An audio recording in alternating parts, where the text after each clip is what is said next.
A wooden tub of cold water sat on the floor near the door. Cedar switches were laid on the bench or in the cold water tub. On a little shelf, you could find a kitchen brush and yellow laundry soap. After you steamed yourself, you dumped pails of water over your head, flushing away the week's accumulation of dead skin and soap suds. Jingo Vitala Vashan, describing her normal Saturday night family sauna.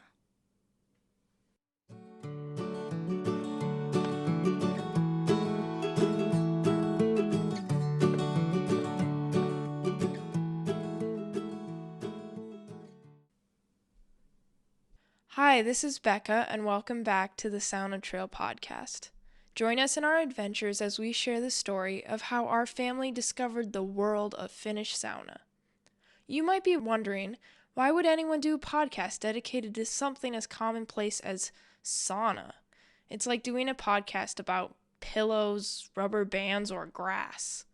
Well, if you stick around, you might find out that there's more to sauna than you realized. Last week, we didn't have a regular episode because we went on a sauna trail adventure to the Upper Peninsula of Michigan for National Sauna Week. It was fun meeting new people and visiting with old friends. We'll share a few highlights in a bit. 2 weeks ago, in our last episode, we shared some things to consider if you want to build or buy your own sauna. It was full of information, so if you missed it, go back and give it a listen. Today's episode continues with the theme of having your own sauna by discussing what accessories you may want to purchase. But before we jump into that, we wanted to share a few highlights of National Sauna Week, like Becca had said. On our way up to Sauna Week, we actually stayed at a vacation rental in Wausau, Wisconsin, and they had a sauna there. We got a good sweat in. It was a little tight for our family of 6, but the benches were high enough so our feet were above the rocks. So that was good. Then we drove to Iron River to visit our good friends Luke and Martha Ripstra and their kiddos. During our visit with them, we got the royal tour of the property they purchased with the vision of creating a community farm. It's a nonprofit called Taproot Community Farm, and they may even put a sauna on it. We'll see. After we visited with them, we drove up to Hancock to attend several of the events for National Sauna Week. Finlandia Foundation has put on this event for the last few years. There were online sessions with various people to discuss sauna topics. Then the in-person activities in the Upper Peninsula were arranged by the Finnish Theme Committee and Jim Curti. Some of the events were recording people telling their sauna stories, a forum to discuss public sauna options in Hancock, a mobile sauna expo, and a Copper Country sauna tour. The sauna tour consisted of 4 unique Finnish saunas. We drove to each one and talked with each of the owners to learn more about the sauna and its history. Each sauna had a distinctive feature and story. The owners were Lois and Bob Nutila, Jonathan Kielpala, and I'm sorry if I'm butchering these names, Jim and Debbie Curti, and Ed Salvola. At the public forum, it was a good opportunity to hear lots of different ideas of how public sauna could happen in Hancock, Michigan, which I'm hoping it does one of these days. We got to meet Haley from the Keweenaw Logbook there, and Eric and Larry, who run Copper Country Sauna, and spoke with a gentleman named Mark about sauna for quite some time, and he's I think a thermal transfer engineer or something like that, which actually applies to sauna. It was a good forum. I'm glad I went, and thanks to Jim Curti and the Finnish Theme Committee for putting it on. My favorite part of this past week's Sauna Trail adventures was definitely seeing our friends the Ripstras. I like them better than sauna, believe it or not. And also I enjoyed being around a bunch of people who love sauna like we do. There's not many in our area that are like that, so it's kind of like feeling like a fish out of water, and then being around a bunch of people who get it, it's a lot of fun. And I also really enjoyed seeing the Nutila's sauna and talking with Bob and hearing his sauna stories. One of my favorite moments of the week, which ties into our sauna accessories episode, was when I was in Jim Curtie's changing room and decided to peek inside his sauna cabinet. And I noticed that there was a giant stack of pine tar soaps. Now, there's a story behind this because when I first sauned with Jim, I gave him a little gift of pine tar soap after he had told me he didn't really care for pine tar soap. And so I was surprised to see this stack of the same brand of pine tar soap. And he said that it started to grow on him and he shares it with people who visit his sauna and they all like it too. So I'd be curious to know from the rest of you, what were your favorite parts of this sauna week adventure? For me, seeing the Ripstras was my favorite part, as well as taking a break from podcast work. My favorite part of this last week's sauna adventures was getting to eat Amy J's pasties again.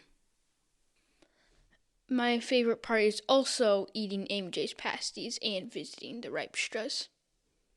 I also enjoyed sauning in Jim Curtie's sauna because you could use unlimited water and there's a pump inside the sauna, which it was very nice. You didn't have to go outside and get water. That was nice. That's a good point. My favorite part was probably visiting our friends, the Ripestras. They eventually join us on the sauna trail, so stay tuned for their story. I also really liked the Copper Country sauna tour. I really enjoyed seeing the different saunas and hearing their stories. I really enjoyed sauning in Jim Curtie's sauna as well, his square log constructed sauna. Again, I agree with Hudson. Like, I loved how much water you could use and having the pump in there. Because it was log, like, you could just, the heat was really nice. I think he heated it for most of the day, and you could just feel how soft the heat was.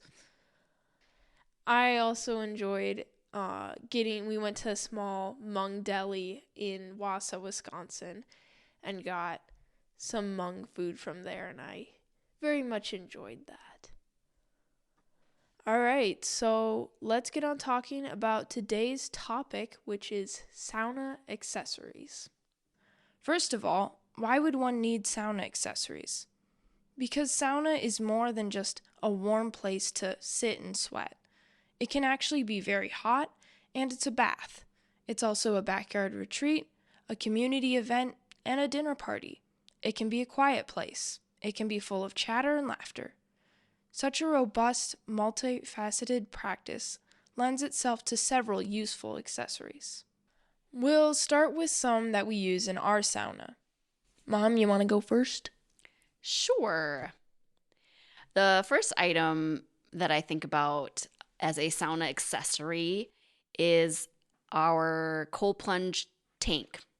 We actually have two of them. We use them for cold water. I'm not sure I would call it an accessory because, like, for me, it's nearly a necessity. Having a place to fully submerge in cold water in between rounds is incredible. The first 3 to 5 seconds are super hard, but once you take a few deep breaths, relax your shoulders, and lean into the cold, it just feels amazing. So we use Rubbermaid stock tanks that we purchased, I think, from a Tractor Supply store. You can purchase them from any local hardware store or farm supply store also. Speaking of cold water, we also use lots of water in the sauna. We have a couple 3-gallon metal buckets that we purchased from Amazon. We usually fill both buckets, bring one in right away, and switch the buckets as needed. We use the water to cool down if we're starting to feel hot in the sauna. We also use this water to throw on the rocks to create lolu or steam. To increase the humidity, we also splash water on the walls.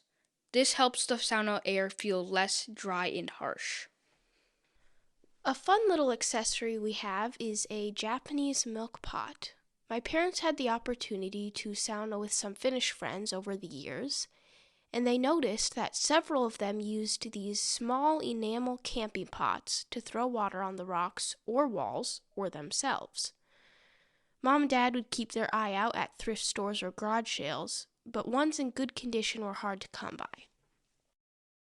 Dad finally did a search for a small pot on Amazon, and Japanese milk pots came up. This milk pot is a good size. It holds enough water for one person to pour over themselves. The only change we made was to sand the finish off the wooden handle. In addition to the Japanese milk pot, we have a couple of ladles. The smaller one we use regularly for throwing water on the rocks and walls. It's a vintage copper ladle from Finland. We like the long wooden handle, and the copper scoop holds a nice amount of water for creating steam. One like ours is a bit tricky to track down, so we'll link a similar ladle that we got for our grandmother. The ladle we got her is 19.5 inches long. You have to be careful to get a ladle that can handle the stress of use in the heat and cold and wet environment. We once purchased a copper ladle that was attached to the wood handle with a metal that rusted out. No bueno. We have another ladle that's rather large. A few years ago, on one of our many trips to the UP, there was this huge ladle in the sauna at the vacation rental. We asked the owners of the rental about it, and they said a local guy made it. The owners contacted him for us, and he was able to make one for purchase before we left the vacation rental. My parents were pretty excited and thankful that the local gentleman was able to do that. Sauna is such a sensory experience, and incorporating essential oils is another nice way of enhancing that experience. I don't use a lot of essential oil. I have a small glass bottle that I fill with water and then add a few drops of whatever oil I want to use for that day. Then what I do is I fill a small copper ladle with just normal water, about halfway, and then add a little bit of that already diluted essential oil water to it. And then I put that on the rocks. This allows me to get a little bit of that essential oil smell without it being too strong. We tend to gravitate to the more earthy, piney, or spruce-like oils instead of citrus or floral scents when it comes to lolu. Not all oils that smell good at room temp are great at 200 degrees. Sometimes we'll put some pine, cedar, or western sage in the water and let it steep kind of like a tea, and then we'll splash that on the rocks. That's quite nice, and you usually don't have to worry about it being too strong. Some textile or clothing items that we've found useful are robes, towels, and flip-flops. In the winter, it's nice to cover up with a robe and walk to the sauna from the house. And then in the sauna, we have hooks that we can hang up robes and towels on. The towels are nice for sitting on if our platform is really hot, or sometimes we'll wave the towel around as we pour water on the rocks to help push the steam down to our feet. We have a few small linen towels that we'll let guests use to get wet and put on their faces or heads to keep them cool in the hot room. Sandals are nice for keeping our feet relatively clean as we go from hot room to cold water to relaxing in a chair and back to the hot room. Even though a hat is technically a clothing item, we want to talk about it separately. We have several felted wool hats that we wear and offer to our sauna guests. There's some controversy in the Finnish world about sauna hats. We've met Finnish sauna enthusiasts who use them and some who scoff at them. It is more common among Russian and Eastern European sauna practices. My mom's sauna hat was purchased at a wool shop in Oregon a few years ago. My dad brought me this gray sauna hat and I wear it sometimes. One of the hats we ordered was from an Etsy shop out of Russia, and it came in a cloth bag with our address handwritten on the bag. It was pretty cool. Yeah, with someone new that might have a lower heat tolerance, the sauna hats help extend the time that they can be in the hot room. And if it's really cold outside, they also help keep your head warm. In the heat of the sauna, it works the other way around. Your head is cool compared to the 200 degrees, so it keeps the cool of your head in the hat and the heat out.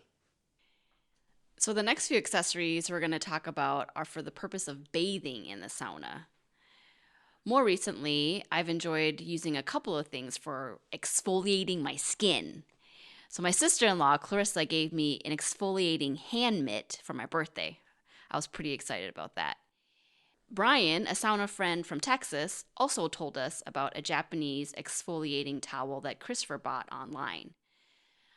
I think I like the mitt better because it's just easier to maneuver, but then the towel is really nice to like get around my back.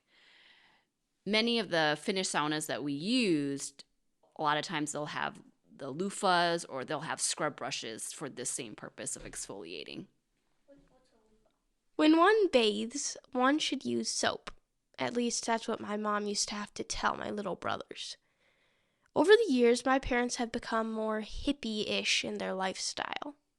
We try to minimize the number of chemicals that we can't pronounce in our everyday life, and that includes the soap we use. Some of our favorite soaps are from Bonnie Doon Farm, a farm outside of Santa Cruz, California. My parents discovered this soap on their honeymoon. It was part of the toiletries items offered at a fancy lodge they stayed at in Big Sur, California. Neither of my parents liked lavender at that time, but this little bar of soap from Bonnie Doon revealed to them what true lavender smells like, and not the chemical fake stuff you can buy at big box stores. Needless to say, they came home from their honeymoon and ordered a bunch of different soaps from them. For sauna, we recommend their Soap of the Lodge, Uplands, or Bay Rum. Another soap we use more often these days is pine tar soap from Creamy Soaps. That's creamy with a K. Pine tar soap is pretty much what it sounds like. It's soap made with pine tar. It has a distinctive earthy, smoky aroma that might be off-putting at first, especially if you regularly use floral or fruity fragrances. But it suds up quite beautifully, and pine tar is known to be good for many skin issues.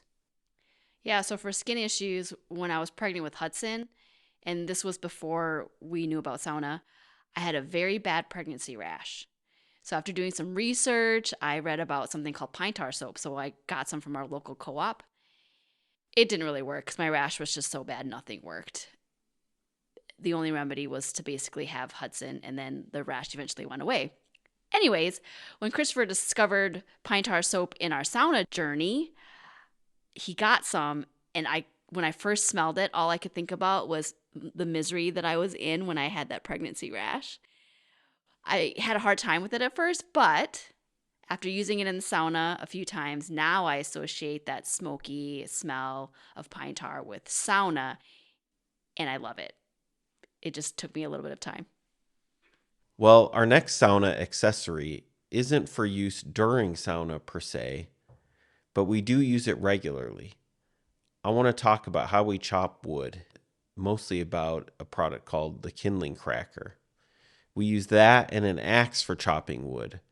Prior to learning about the kindling cracker, we would just use the axe to chop wood on top of a tree stump. We did that for about a year before we purchased a kindling cracker, and it allowed our kids to be able to chop wood more efficiently without mom having to worry about them losing a limb. For our audio audience, the kindling cracker is a cast iron ring that has a blade facing up in the middle, and you situate the wood on top of it and then bang down with a sledge or a mallet. It works quite well, and they have small and large sizes. We'll sometimes also use a splitting maul for those really huge pieces that are stubborn. Yeah, and I just want to share a quick little side note about chopping wood. Once I got the hang of like wielding an axe, because I never really used an axe before, and I started to develop some of that muscle memory, I found I really liked chopping wood. It was an activity that like I could see measurable results, and my brain wasn't running at like 100 miles an hour to get those results. You know, there was something about that simple, repetitive action of raising the axe, bringing it down with some precision of aim, and hearing the crack of the wood splintering. It was just so peaceful. And during those early years of our sauna trail, I think I was living with a fairly high level of anxiety. I had the stress of our marriage, the weight of homeschooling our kids, along with tight finances that just kept plaguing my mind every day. And chopping wood gave my anxious soul a reprieve from those stressors. It gave me a moment of calm. And also, like, I worked up a sweat while doing it, which, physical exertion also helps you feel good. And I think these days, our society, our culture, we have a lot of mental strain, and that leads to higher rates of mental disorders. So I think we've forgotten that, like, physical exercise, that physical exertion is so good for us. It's so beneficial to mental health. Even now, I still have to remind myself of that. It gave my brain a chance to turn off the never-ending decision-making, the constant critical and analyzing of every situation, and the incessant noise of life and people. For those 20 minutes or so that I was chopping wood, it was just me, my axe, and that satisfying crack as I hit the wood just right. And if you've split wood before, you know exactly what I'm talking about. Unfortunately, I have carpal tunnel, and it's gotten worse over the years, so I can't really chop wood for a long amount of time. So when I do it, I have to stop after a short time, but it still gives me that nice mental break and a little bit of that physical exertion that is kind of a relief. Sauna is a nice mental break too, isn't it? The part of sauna that often gets overlooked is the cooling off or relaxing time between sauna rounds. Imagine you've come out of the sauna, cooled your body in the plunge, and now you're as loose as a noodle. You need someplace to sit and continue to cool down and relax. We just have outdoor fold-up chairs that you can find at any hardware store or big box store. They're nothing fancy. We also have some zero-gravity chairs that allow you to lean back and kick your legs up. Dad likes to let guests lean back in those chairs. Then he grabs a warm towel from the sauna and puts it over them, covering their body and face. People just lay there quietly under the towel. It's pretty incredible. This is what sold our grandmother on getting her own sauna. One of the last accessories we're going to share about is a flashlight for when we sauna in the evening. We use this light more out of necessity than out of love for the product. We're still trying to figure out a more elegant form of lighting for evening saunas. Campton Nord in Ely uses nifty kerosene lanterns for the changing room and outside deck areas. I want to talk about food. It's like the cold plunge in that it's more a necessity than an accessory. When we invite guests over for sauna, we almost always share a meal afterwards. It usually consists of sausage, potatoes, grapes, or other fruit, and mineral water. Daddy might have a beer. Mommy especially likes sparkling water or juice. A few of the Russian banyas that my dad has been to serve different teas and often have full menus as well. My favorite post-sauna food is sausage, potatoes, and mustard. What are all your guys' favorites? This one is pretty obvious. We've mentioned it before, but grapes are probably my favorite post-sauna food. My favorite post-sauna meal is potato sausage, rice, and some hot sauce. You mean potato sausage, or do you mean potatoes and sausage? Potato sausage. Ah.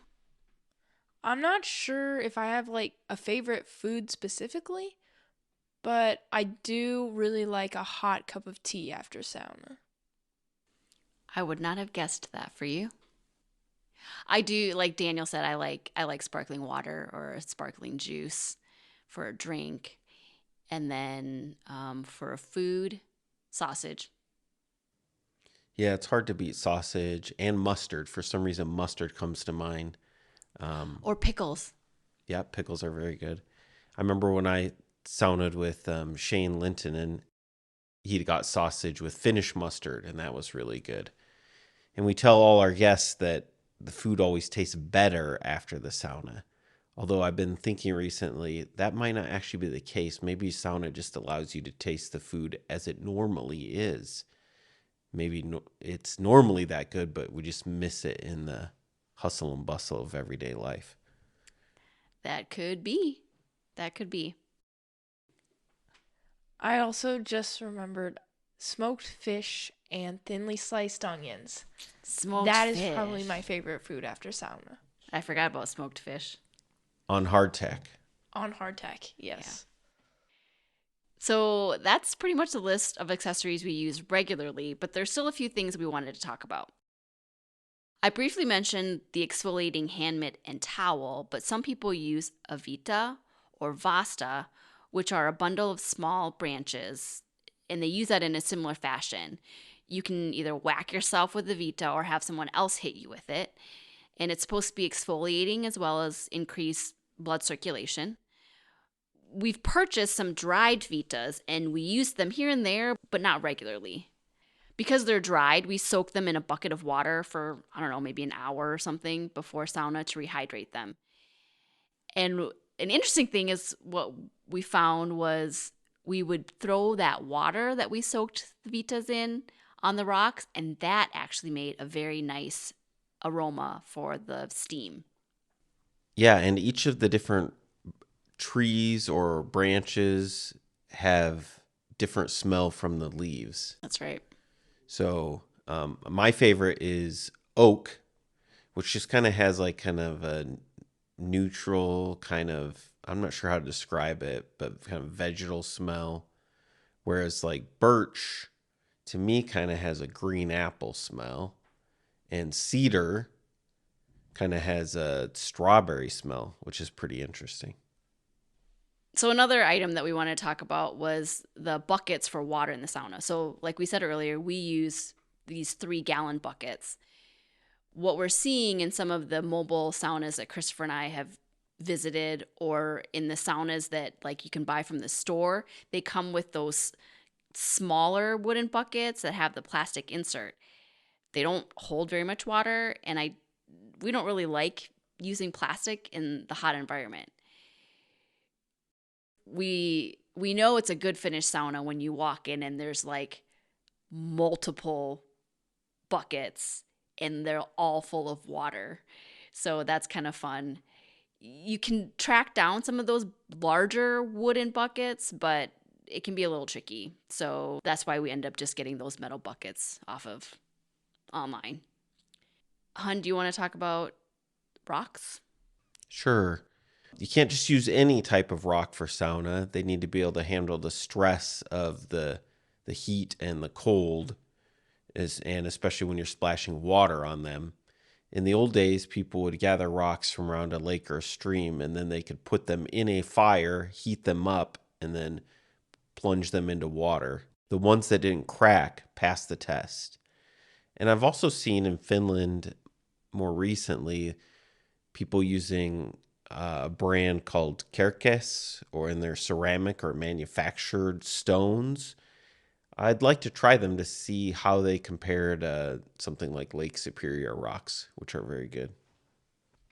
So that pretty much covers most of what we want to talk about today. But you can find all kinds of other sauna accessories, from sausage cookers to uniquely shaped rocks to essential oil holders, and even special steam producers that are situated amongst the rocks.